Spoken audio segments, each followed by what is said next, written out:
Vader, ek wil bid dat U vir ons sal bewaar van die bose, want aan U behoort die koninkryk en die krag en die heerlikheid. En laat U koninkryk kom soos in die hemel, so in en deur een en elke hoorder wat na hierdie CD sal luister. Ek wil bid dat U tot elke siel sal spreek, en ek wil bid dat die koninkryk sal kom soos in die hemel, so in en deur een en elkeen. En ek wil bid, Vader, spreek 'n woord van vrugbaarheid, sodat as hierdie saad val, dit sal val op vrugbare grond. Ek bid dit in die naam van die Here. Amen. Baie keer hoor ons die mense sê, ag, dis nie nodig om so hoogheilig te wees, of te eng te leef nie, of so volmaak te wees nie. Baie mense sê, mens kan nie volmaak wees nie. Baie mense sê, 'n mens kan nie so heilig soos God wees nie. Maar ek weet, dat God se woord spreek tot een en elkeen van ons, en dit is 'n woord wat Satan gebruik om een en elkeen aan die slaap te sis, om vir die mens te laat dink, hy, jy kan maar nog jou plesiertjies in jou sonde hê, God is tog maar tevrede daarmee. Terwyl dit in Levitikus 11 vers 44 sê, wees heilig, want ek is heilig, sê die woord van God, en dit beteken, om soos God te wees, sonder sonde. Vir God was dit nooit te erg, of te eng, of te hoogheilig, om volmaak in sy skoonheid, en dit was sy trots, dit was sy lewe. Maar die mens dink nie so nie, hulle wil so graag nog, so aan die een kant wil hulle God vashou, aan die ander kant wil hulle nog hulle plesiertjies hê. Paulus sê in 1 Korintiërs 11 vers 1, sê hy, wees my navolger, soos wat ek dit van God is. As hy sê, wees my navolgers, dan bedoel hy, wees soos ek, want ek is soos God. Halleluja.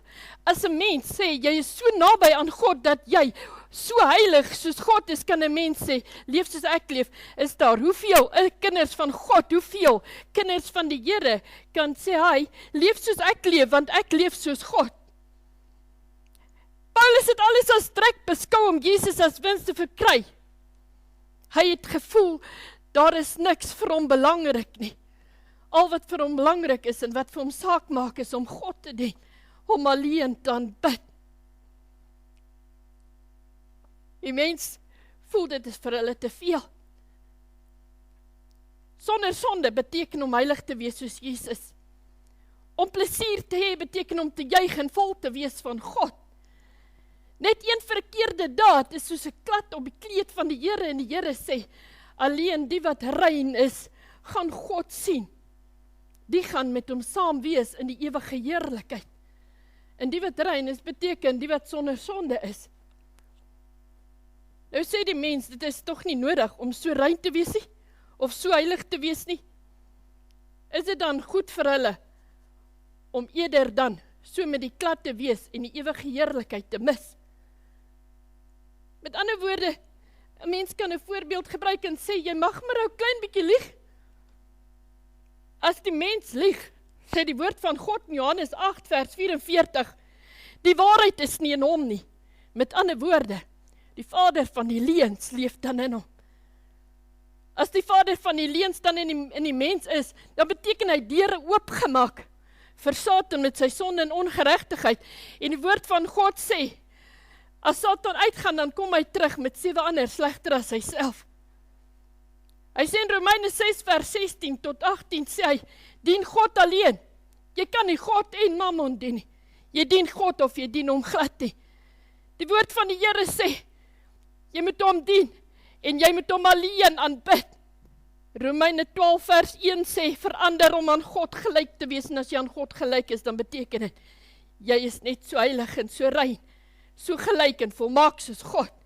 Openbaring 3 vers 16 sê die Here, hy sien daar die klein bietjie sonde, wat jy dink dit is reg, sien hy as lou, en hy sien dit as walglik. Hy sê, was jy maar koud, of was jy maar warm, maar nou dat jy lou is, sal ek jou uit my mond uitspoeg. Is dit dan reg vir die mens? As God so dink, hulle dink dan, jy hoef nie so heilig te leef nie, as hulle dan dink, jy hoef nie so heilig te leef nie, is dit dan reg om maar lou te wees? As God jou uitspoeg, dink jy dan is reg? Mense sê altyd, God is onregverdig. Is die mens dan regverdig? Halleluja, glory to my God. Want so het die mens gevoel oor Jesus, hulle het hom gehaat. Hulle het hom verag. En Jesus waarsku vir ons en hy sê vir hulle, onthou, so gaan hulle voel oor julle. Hulle het so oor my gevoel, hulle het oor die disippels so gevoel, en hulle sal oor julle ook so voel. Onthou as hulle van julle mooi praat, so het hulle gepraat van die valse profete. Maar onthou, as hulle vir julle haat, valslik allerhande kwaad spreek van julle, soos in Lukas 6 vers 26 sê, so het hulle gepraat van die profete. Want so het hulle gepraat van die profete voor julle, so sal hulle van julle praat, as julle my profete is. As 'n mens aan hulle plesiertjies raak, word hulle kwaad en hulle raak opstandig. Nie hulle wil nie gehoor gestreel word. Mense wil so graag mooi woorde hoor. Hulle wil so graag hoor, nee, jy's nog reg, jy's geseën. Jy sonde, moenie worry nie, jy sal hemel maak. Maar God sê vir ons, hy sê vir ons so duidelik in sy woord. Ja, sê hy vir ons in Jesaja 30 vers 9 en 10, wederstrewige volk, wat net wil vleit daaroor, gehoor gestreel word. Ja, in Openbaring 28 vers 13, sê daar's 'n breë weg, en baie wandel daarop onthou. As jy mense waarsku en tog na hulle toe terugkom en vir hulle sê, jy het verragtiglik gesondig voor God, jy sal jou moet bekeer. Mense wat kwaad is hulle wat op die breë weg wandel, maar die wat vir hulle graag wil hoor, die wat graag hulle wil bekeer, sal hulle sonde bely en laat staan en onthou, dit sal bitter min wees, want dit is die wat op die nou weg wandel. Meer en meer mense word uitvinders van slegte dinge. Ja, want groot en groter slegte dinge wil hulle doen, en nog groter slegte, want hulle is mense wat net mense wil behaag.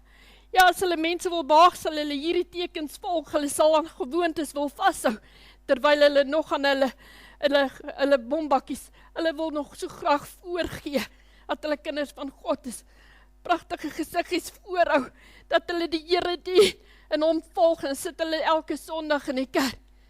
Maar kyk wanneer hulle by hulle vriende is, en God sê, vriend van die wêreld, is 'n vyand van God. As jy hulle nie wil vermaan en bestraf, oor hulle sonde en geregtigheid om hulle te bekeer nie, dan op die ou einde, dan volg jy saam met hulle maar die paadjie, want jy wil nie graag van dit afsien en van jou vriende afsien nie. Op die ou einde, sê maar net waar jy gewees het, soos God sê, 'n hond keer terug na sy eie uitbraak sal. Elkeen se plig, dit is 'n Christen se plig, is 'n kind van God se plig, om waaragtiglik God te soek, en as God jou omgekeer het, en jy jou bekeer het, en jy 'n nuwe lewe gevolg het, en jy waaragtiglik by God uitgekom het, het God vir jou taak gegee. Jy's 'n kind van God, en jy moet daai taak volg. Jy sal waaragtiglik mense moet vermaan. As jy iemand vermaan, en hy is ouer as jy, dan vermaan jy hom met liefde, jy vermaan hom met respek, jy vermaan hom soos wat jy jou vader sou vermaan, in respek en liefde, om in eerbied vir hom te sê, Vader, sonder om hom te oordeel, moet jy vir hom sê, om waaragtiglik te stop met die sonde, anders gaan hy die ewige lewe nie maak nie. Of as jy 'n jong mens sal vermaan, dan moet jy hom vermaan, soos wat jy 'n jonger broer sou vermaan, wat jy baie lief het. Want onthou, jy wat staan, sien toe dat jy self nie val nie. Maar kind van God, pas op as jy ander nie waarsku om hulle vermaan nie, want die Here sê, hy sal sy bloed van jou hand afwys, soos in Jesegiel 30 vers 20 sê, God sal sy bloed van jou hand afwys, as jy hom nie waarsku, om hom waaragtiglik te bekeer nie. Maar onthou, as jy hom waarsku, en hy hom bekeer, dan is jy ook bekeer. Maar onthou, as hy hom waarsku, en hy hom nie bekeer nie, is jy bekeer, en hy is verlore. Maar as jy hom gewaarsku het, en hy hom nie bekeer het nie, gaan sy bloed waaragtiglik nie van jou hand af eis nie, want jy het hom gewaarsku, maar jy is gered, want God het die genade aan jou gegee, sodat jy gered mag word. Kom ons sluit af met die woord van die Here. Halleluja. Glory to my God. Ek wil bid, Vader, dat U tot diep in harte sal spreek. Wees U self daar prediker van U woord. Ek wil bid, Here, dat hierdie CD nie net by een persoon sal uitkom, of net by 'n paar nie, maar ek bid, Vader, dat U waaragtiglik tot diep in baie siele sal praat, wat nie net hierdie boodskap gehoor het nie, maar wat dit verander ook gaan bring, om vir hulle te waarsku, maar Here, dat dit nie net sal ingaan nie, maar dat mense daders word van die woord, en nie net hoorders nie. Ek bid dit in die naam van die Here, berei hierdie grond voor, hier waar hierdie saad geval het, Here, dat dit vrugbare grond sal val, en veelvuldig sal vrug dra. Ek bid dit in die naam van die Here, en ek dank U daarvoor. Amen.